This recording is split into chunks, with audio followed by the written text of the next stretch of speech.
Pero kasi, syempre, sa unang title natin o last week, yung istorya lang ni Eva at Adan. Ngayon, more on application sa atin. Ano ba yung biyaya ni Lord kapag tayo ay nagkakamali? So may pagkakamukha yan sa pangyayari ni Eva at Adan kasi hindi naman nagbabago ang Panginoon. Amen? Iisa lang naman ang prinsipyo niya, hindi siya magbabago.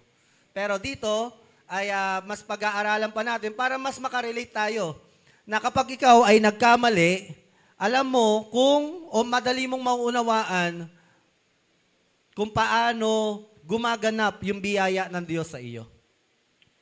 Okay. Balikan natin yung napag-usapan last week. Una, nung nagkamali si Eva at Adan, ito ang ginawa ng Panginoon. God made the first move. Siya na ginawa ng mali, siya pa yung gumawa ng paraan upang ayusin yung ating pagkakamali. Ayun yung kagandahan ng Panginoon. Does it touch your heart, no? Na tayo na yung mali, tayo na yung nagrereklamo, tayo pa yung nahihiya, di ba? Hindi man pagmamalaki, pero pagmamalaki yun yung pagtatago sa Panginoon, pero tayo na yung nasa losing side or nasa the fallen side, ang Diyos pa yung gumagawa ng first move. At sa relasyon, ayun yung masarap na karelasyon, di ba? Na siya yung mas mature, mas nakakaunawa, siya yung unang maglalambing, siya yung unang lalapit. At kapag may ganto sa relasyon, ang hirap buwagin ng gantong relasyon. Kahit na yung isa medyo hindi ganun ka-mature siguro sa pag-handle ng relationship, kung yung isa mature, ang hirap buwagin yan. Pero hindi nabubuwag pag parehong mature. Pag parehong, halimbawa nga sa mag-asawa, di ba? Ang sabi ng Diyos sa asawang babae ay, igalang mo yung asawang lalaki. I-honor mo siya. At ang sabi naman ng Panginoon sa lalaki ay, igalang mo siya. So, ang ganda ng formula ni Lord. Kung sa mathematics, ang ganda lagi na outcome. Halimbawa, si babae ay mawalan ng galang sa lalaki, sa kanyang asawang lalaki. Pero si lalaki ay may pag-ibig sa kanyang asawang babae. Sa tingin mo, masisira yung relasyon nila? Mahirap. It takes two to tango para masira ang relasyon. It takes two to give up. Alam niyo po ba yun? Kahit na ang isa sumuko na, pero ang isa hindi pa rin, nandun pa rin yun. Kung kabaliktaran naman, no? Yung lalaki yung pasaway, asawang lalaki, hindi marunong magmahal sa kanyang asawang babae. Pero yung asawang babae, mahal na mahal niya, ginagalang niya pa rin yung asawa niya lalaki. Sa tingin mo, it will tear apart the relationship? Hindi pa rin, no? Parang ang hirap buwagin. Pero, pag pareho na silang, si lalaki, hindi niya na minahal yung asawa niya babae, at si babae, hindi niya na ginalang yung asawa niya na lalaki, doon na mangyayari yun. Pero dito, you see, tignan ninyo, sa Panginoon, He is the mature one. Kahit na nagkamali tayo, gumawa pa rin ng paraan ng Panginoon para ayusin yung relasyon. Pero syempre, at the end of the day, kahit na gaano ka-faithful tong si Jesus o yung ating Diyos Ama sa langit, ang banal na Espiritu na araw-araw na kumikilo sa atin, darating pa rin talaga sa punto at the last chance of the Lord ay God will make up His mind. Kasi ayaw mo na sa akin, wala na ako magagawa. Yun nga yung pinag-uusapan natin about sa hell. What is really hell? Hell is really departation o pagkahiwalay sa Diyos. Kaya nga, pwede kang maging impyerno dito sa mundo Nasa mundo ka pa lang. Lumayo ka sa Diyos. Kapag ayaw mo sa Diyos, tandayan na hindi nakalaan sa iyo ang buhay na walang hanggan. Kasi ang langit hindi lugar, kundi si Jesus mismo. Kaya nga, di ba si Pastora sa awiting What a Beautiful Name, hindi siya agree sa lyrics na, you didn't want heaven without us. Ang paliwanag niya, theologically, God cannot hate heaven because heaven is His abode. Presensya niya yun. Hindi niya pwedeng kamuhian yung sarili niyang presensya. So, syempre, but in rhetorical, parang pwede na din. Pero syempre, pastora natin yan, Doctor of the Theology. Sa Constitution nga, Sino dito pabor sa nangyari sa Constitution sa Pinas? Sa impeachment? Pabor ka ba na hindi na impeach o na archive yung ni Sarah, or hindi ka pabor? Well, lahat naglabasan, no? Kahit yung mga dating justices from Supreme Court. Ngayon, yung mga Supreme Court, sabi ng Supreme Court ay, ano sabi nila? Ay, hindi. Unconstitutional yan.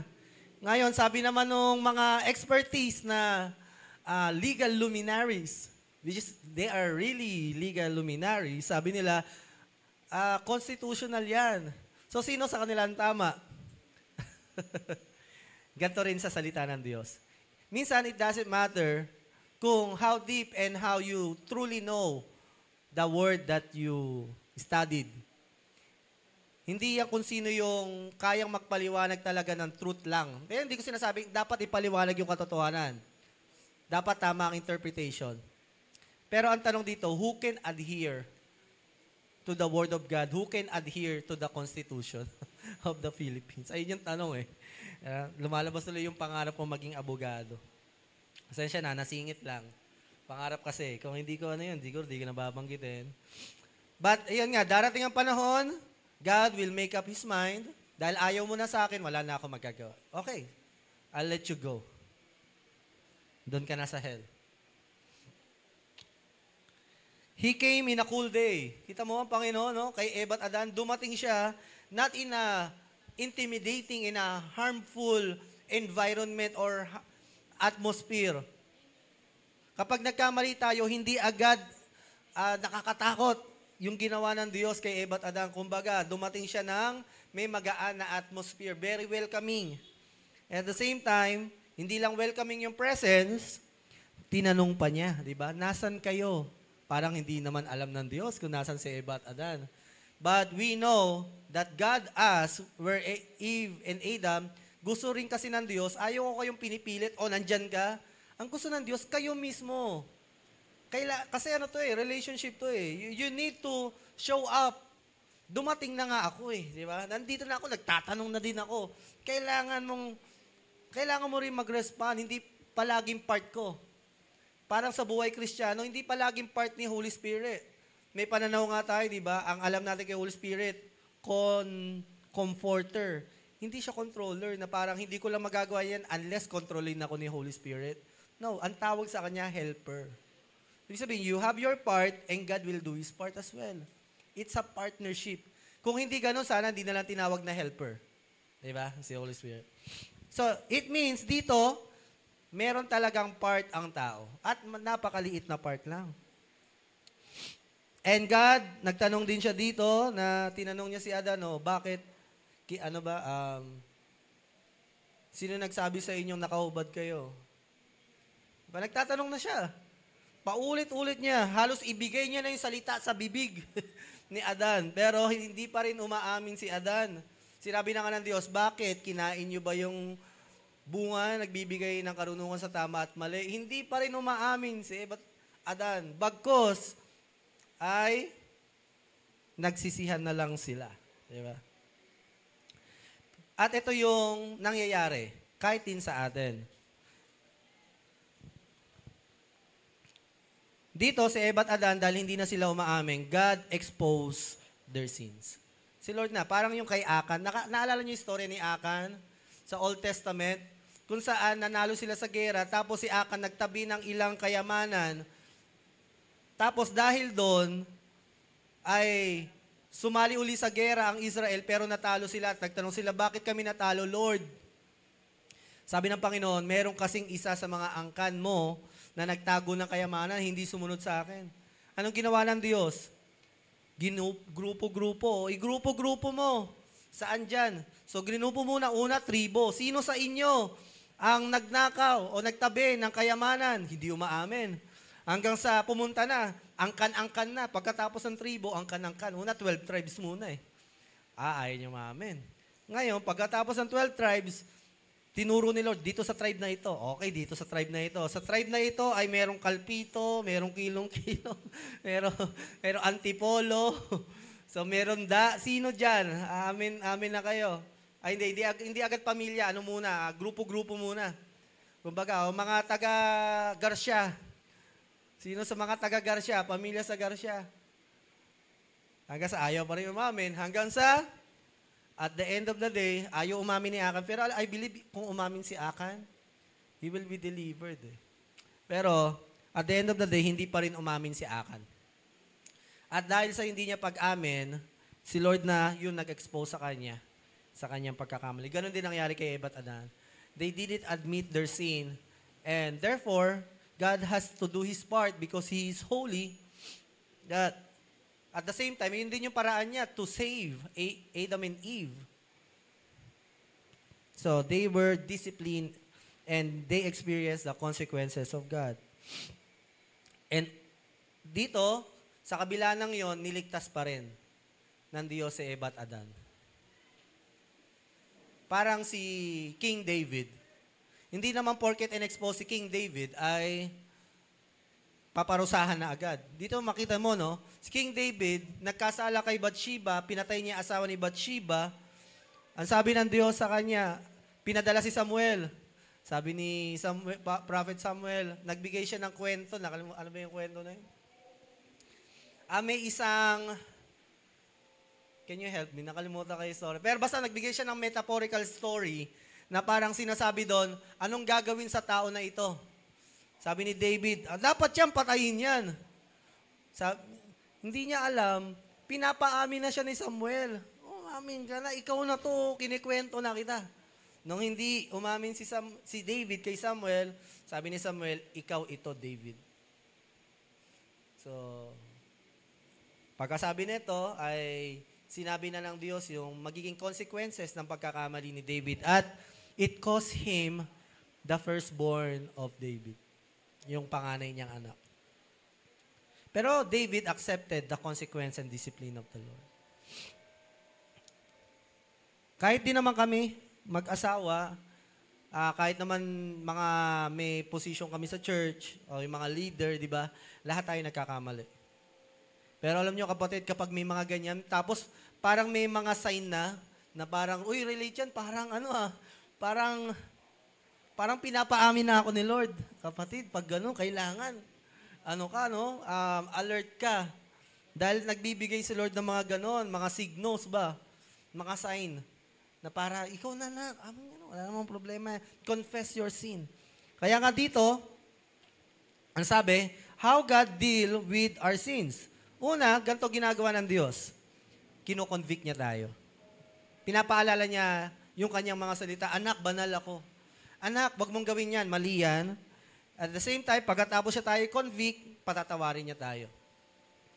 Pagkatapos siya tayo patawarin, i-comfort naman niya tayo, di ba? Kasi alam ng Diyos, masakit ang matuwid. Pagkatapos siya tayong i-comfort, anong gagawin ng Diyos sa atin? He will transform us. May kalakip naman, may pag-asa sa bagay na yan. Pero kung ganun yung ginagawa ng Diyos, dapat may part din talaga ang tao para mangyari ito. Ngayon, syempre, ang tao dapat niyang gawin, when God convicts him of his sin, we should confess our sin. Kailangan aminin natin. Una, aminin na natin sa Diyos. Hindi naman kailangan agad dumamin sa kapatid sa pananampalataya. Yung aminin mo lang sa Panginoon and battle with it, don't give in. For sure, God will hear our prayers. And 1 John 1:9, kung ipinapahayag ninyo sa inyong mga labi na kayo'y nagkasala, tapat siya upang patawarin tayo sa ating mga pagkakasala. Ang ganda ng pangako na yun, no? Sabihin na nating na-abuse na yun. Pastor, na-abuse na yung Bible verse na yan. We cannot abuse the grace of God. Hindi. Kasi, kung meron talagang totoong pag-abuse sa katotohanan o sa biyaya ng Panginoon, at the end of the day, yung abuser, yung mga ganong abusive act against the Lord, ang Diyos naman, tapat naman yan. Alam niya kung paano i-deal yung mga ganong pagkakamali natin or lifestyle natin. So we need to confess our sin. Amen, mga kapatid? Aminin natin sa Diyos. Humingi tayo na humingi ng tawad. Don't justify the things that you need to repent of. Diba? Hindi dapat nating, kapag alam natin mali, confess na natin sa Panginoon. At the same time, not just confession, we should repent of our sin. Kailangan tumalikod tayo at magkaroon tayo ng pag-iisip na, sige Lord, I will make up my mind at tatalikod ako sa pagkakamali ko na ito. And last week, we heard a repentant testimony and declaration of faith from our brother in Christ, kay Brother Renz. Balakbakan natin ang Diyos sa buhay niya. Nakakaiyak yung istorya niya. Naiyak din ako habang pinapakinggan ko siya. I've been waiting for that moment for him. Alam niyo mga kapatid, lahat tayo nagkakasala. Hindi excuse, porket ako pastor, di ba? Hindi kami excuse sa mga ganyang bagay. Aminin ko sa inyo, kahit din kami ni Bana as the start of our relationship, we fell into sin. Yung nagsisimula kami, na immature pa kami sa faith noon, talagang we fell into sin. Pero as we grow in our faith, nagpray kami, we make decision, kailangan nating iwasan tong kasalanan na ito. We need to battle it. Alam mo, nag-serve na ako sa Lord noon. At meron pang moment, ay nagtuturo na rin ako. Minsan pinapatayo na ako para magturo. Pero alam mo, nagkakamali pa rin ako. Immorally. Talagang meron akong mga lustful thoughts at lustful actions na nagagawa noon. Pero salamat sa Panginoon kasi pag nakita niya na you are not giving in, you are fighting against it. As long na you are fighting, nakikita ng Diyos, nilalabanan mo, hindi ka naman i-expose si Lord eh. Pero pag nakita ng Panginoon na talagang hopeless na, talagang, hindi na aamin tong anak ko, kailangan ako na yung gumawa ng paraan para sa kanya, to save him, to save her, talagang i-expose ng Panginoon. Instead na mapunta tayo sa apoy ng impyerno, hahayaan na lang ni Lord na makaranas tayo ng mga ganun, although masakit. Yes, I said last week, God will not, wala siyang planong to shame us pag tayo nagkamali. Pero kapatid, as much as possible, ayaw gamitin ni Lord yung last resort to expose our sin kasi talagang mapapahiya tayo doon. Kahit mga leaders, kahit din kami. Kaya nga sabi ko sa inyo eh. And to God be the glory by the grace of God. Yung decision naming magjowa pa lang kami noon, for many years, di ba, narinig yun naman yung testimony ng asawa ko at part ng namin yun, ng video ng kasal. Lord, restore and preserve our virginity. Ang hirap noon. Siyempre, exposed na kami sa mga exes namin. Ako, may ex ako noon. Hindi na ako inosente sa sexual sin. Nagagawa ko na noon yun eh. But because God's grace is enough and more than enough, palalayain niya tayo doon. Kaya yung mga ganong story, nakakatakot, parang di natin alam. Ewan ko sa inyo, baka may kalagayan kayo, parang inisip nyo, Pastor, parang meron akong hopeless situation. Hold on to your faith to God. Huwag ka mag-alala. Palalayain ka ng Panginoon dyan. Dati gustong-gusto ko yan, manood ng porn. Pag tumitingin ako sa babae. Ngayon, syempre, pag nagmamature ka na sa faith, diba, nagiging respectful ka na sa babae. Pero pag hindi ka dinirespect ng babae, kailangan, lumayo ka. Kaya nga sinasabit ko yung picture namin mag-asawa sa sasakyan eh. Yan Di ba dito sa driver, passenger seat, nakasabit doon yung picture namin sa kasal. Kung may umupo mang babae doon, yan, tignan mo, kasal na ako. Tumigil-tigil ka. Kailangan ingatan mo din yung sarili mo. As much as possible, di rin ako nagpapaupo sa tabi ko talaga. Gusto ko sa likod lang. Sinasadya ko pag may ipipick up ako na pasahero, talagang sasadyain ko na ilalagpas ko yung sasakyan para doon siya sasakay sa bandang likod. Kasi don't try to save someone that will cost you your salvation. Tignan niyo si Joseph. Nung tinetempt siya ni, sino ba yun? Potiphar, asawa ni Potiphar, di ba? Ano ba niya? Sinira niya ng gospel? Hindi. Kung alam mo, yun yung magiging disgrasya mo, huwag mo na sabihin, hindi, kailangan ko siya i-save, pastor. I-save, hindi mo masisave. Yung, sabi yan ni Pastor Vlad. Tama, totoo naman yun eh. Sabi ko you're trying to do things na hindi mo dapat ginagawa. Di ba? Kaya tayo mga kalalakihan, ingat tayo na minsan, i-chat ko nga yung kumari ko para makilala niya si Jesus. Puntahan ko nga si kumari para mag-fellowship kami, para magpalakasan sa Panginoon. May ka-sister yan, hayaan mo siya doon. So, ayun yun, di ba? May tinuturo sa atin ng Panginoon. Para tayo ay ingatan. Amen?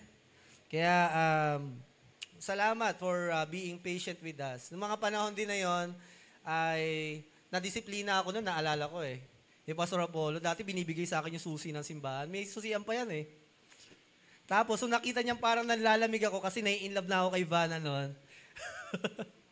Dinisiplina ako. Hindi ako pinapansin. Hindi binibigay sa akin yung susi ng simbahan. Nawawala yung tiwala sa akin nito ah. Naiiyak ko, kinakausap ko, tapos parang dinidedma ako. Ba? You forgot I'm your favorite son. Joke. Kailangan disiplinahin ka talaga kasi if you will not be disciplined, that talagang, ay nako, you will not learn your lesson. Pero, may mga moment naman hindi agad tayo dinidisiplina ng Panginoon. So yun, salamat sa Panginoon. May mga ganyan talaga. Huwag kayong nang magulat. Istorya nyo ganyan din, di ba? Lahat tayo. May battles. Pero it's not for us to linger the story on others, di ba? Oh, no. Pulutin na lang natin kung paano sila nagtagumpay sa Panginoon, pero to linger to their story, ganun pala siya. Wag na. Hindi na natin kailangan pang... Hindi na yung testimony yung ano natin eh. Pinupulot natin doon. So dito, pag-usapan natin, ano ang ginagawa ng Diyos sa ating mga pagkakamali. Una, ang Diyos, He covered our sin with grace. So merong mga kasalanan na covered ng grace, ng biyaya ng Panginoon. Naniniwala ka ba doon, kapatid? Na lahat ng kasalanan mo ay nababalot ng mas malawak at hindi masukat na biyaya ng Diyos. Amen, amen. Sige, basahin natin. Romans chapter 5, verse 10 and 12. The law was brought in so that the trespass might increase. But where sin increased, grace increased all the more. Sa Tagalog, dahil sa batas ay lalong napakita kung gaano kaseryoso yung kasalanan. Pero kung saan lumalaki ang kasalanan, mas lumalawak ang biyaya ng Diyos. Wow, grabe. Kung sa tingin mo, malaki na ang kasalanan mo, mas malaki ang biyaya ng Diyos. Amen? Ang sarap ba magsimba pag Sunday? Amen. Yung maririnig mo yung ganyan, Lord, ang laki-laki ng kasalanan ko, pero ngayon pinapaalala, habang lumalaki ang pagkakasala mo, lalong lalaki ang biyaya ng Diyos sa iyo. Basta hold on to your faith to Jesus. Minsan, di ba, parang, kailang Kristiyano ka na, parang doon pa lumalabas yung malaking pagkakamali. Hindi, nilalabas lang talaga ni Lord yung mga nakatagong kung sino tayo na dapat linisin. Kaya minsan, kung kailang Kristiyano ka, doon pa parang mas humirap yung battle, no? Pero, kasi doon na ine-expose ni Lord. Dati wala naman tayo pakialam sa kasalanan natin, di ba? Pero nung naging Kristiyano tayo, very conscious tayo sa ating mga kasalanan. That, take heart. Lakasan mo ang loob mo, kapatid. Saan ka man mapunta, kahit nasa Africa ka na, nasa New Zealand ka na, baunin mo ang katotohanan na ito. Kung tayo may madadapa, sapat ang biyaya ng Diyos to cover our sin. And to make this an impactful message to you, let me ask you a question. What if sin increase, but the grace has limit? Paano kaya? Pag napuno mo na ang salop, puno na, tama na. Paano kaya kung gano'n? Tama ba? Oo, di ba? Parang yung lalagyan. Di ba? Paano kaya kung yung biyaya ng Diyos may sukat? Ito lang hanggang limit mo, ha? 1,400,032. Pag lumagpas ka dyan, wala na. O kaya naman, okay, pag ito nagawa mong kasalanan, wala ka, dead ball ka talaga. What if ganon? What if lang? But the truth is, as the sin increase, the grace abounds the more. Kaya salamat sa biyaya ng Diyos. So that just as sin reigned in death, so also grace might reign through righteousness to bring eternal life through Jesus Christ our Lord. What shall we say then? So dito sinasabi naman, so ano masasabi nyo? Ngayon narinig nyo ito. Ganto ba? Shall we go on sinning so that grace may increase? So ganun ba tayo mag-isip?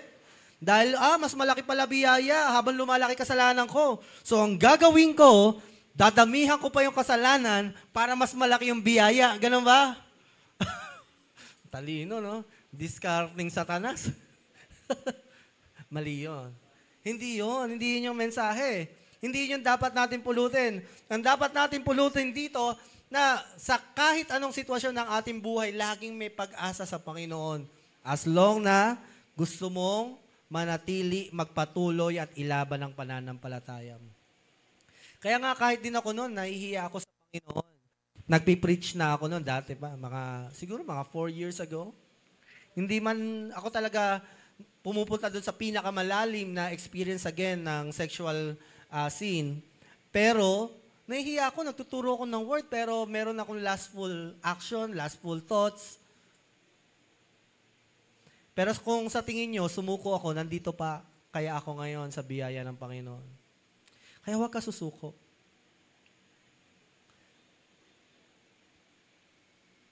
Sapat ang biyaya at higit pa. Kaya naman, maganda yung verse na ito, no? Ang ganda, huwag mo kakalimutan, ha? Huwag mo kakalimutan, pero gamitin mo ng tama din.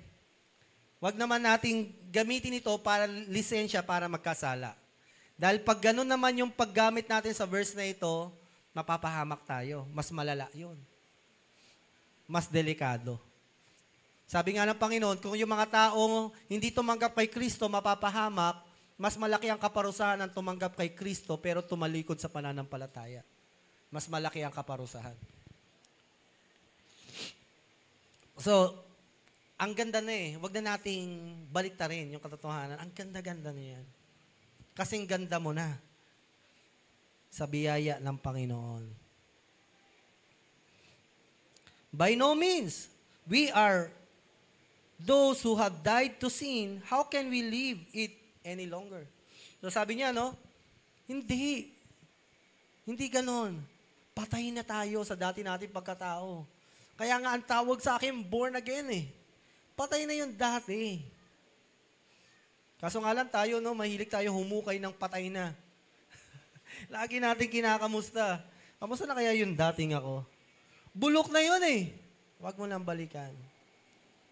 Tapos na yun. In 1 John chapter 17, 19 at tumalon sa 21, all wicked actions are sin. So sabi dito, lahat ng masamang hangarin ay kasalanan. But not every sin leads to death. Nakita nyo? Ulitin ko. Ano tong bullet na ito? Sinabi ko, grace-covered sin. Ibig sabihin, may mga kasalanan na bayad na ng biyaya ng Panginoon. Pero dito, sinasabi, may mga kasalanan na nagdudulot ng kamatayan. Parang nakakalito, Pastor. Huwag kayong mag-alala. Basta focus ka lang. Hold on to the truth. We know that God's children do not make a practice of sinning, for God's sons hold firm securely, and the evil one cannot touch them. We know that we are children of God, and that the world around us is under the control of the evil one. Ito yung paalala. Dear children, keep away from anything that might take God's place in your hearts.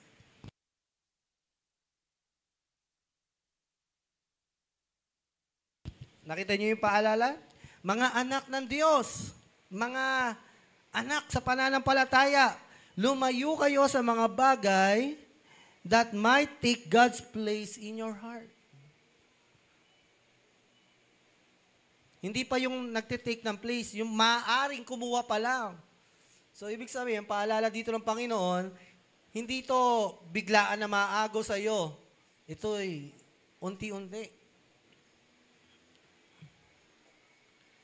So, tignan natin ngayon. Ano ba yung mga kasalanan covered by the grace of God? Kasi ito mga kapatid, may mga kasalanang magdudulot ng kamatayan kahit may biyaya ang Diyos. Ulitin ko quote me on this, pero dapat pakinggan mo yung buong preaching. Okay? May mga kasalanan na bayad ng biyaya ng Diyos, pero may mga kasalanan din kahit may biyaya na ang Diyos, ay magdudulot pa rin ng kamatayan. Ano yung mga kasalanan na yon? In a general sense, ano ba yan?